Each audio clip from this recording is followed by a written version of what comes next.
আপনার অন্তরে যা আছে, আপনারা যে বাধ্য করে তার কথা বইলে দেন না। আপনারা কি করবে বলেন? আপনারা খুন করবে? আপনি প্রায় 80 বছর বাঁচছেন, আর কয় বছরই বা বাঁচবেন? আপনি কি খাবেন, কি বাঁচবেন? আপনি বরং যদি আপনার আর্মি মেরে ফেলে, আপনারা যদি ভারতীয় আধিপত্যবাদ গুলি করে, আপনাকে যদি হত্যা করা হয়, কিন্তু সেই রক্তের বিনিময়ে যদি আপনি শহীদদের রক্তের বিনিময়ে নতুন বাংলাদেশ গড়ে যেতে পারেন, আগামী 1000 বছর বাংলাদেশের মানুষ নামাজে প্রার্থনায় আপনার জন্য শুধু দোয়া করবে। ঠিক। বুড়ো মানুষটা থেকে শুরু করে শিশু আপনার বক্তৃতা শুনে মাননীয় উপদেষ্টা কতক্ষণ জানেন? যতক্ষণ আপনি জুলাইয়ের জবানে কথা বলেন।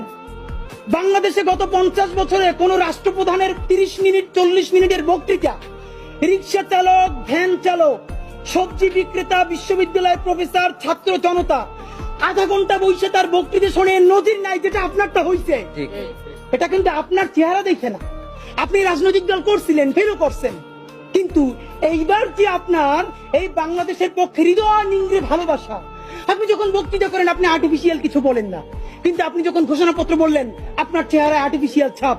ইদানিং আপনি স্ক্রিপ্ট দেখে দেখে বক্তৃতা করেন, এগুলো আমরা চাই না। মাননীয় প্রধান উপদেষ্টা, আপনার একটা কথা বলি, আমরা আগেও বলেছি এই সরকারের সকল উপদেষ্টার এক পা অন্য দেশে, বিপদ হইলে ভাইগে যাবে, কিন্তু আমরা দৃঢ়ভাবে বিশ্বাস করি আপনি ভাগবেন না। এর প্রমাণ আপনি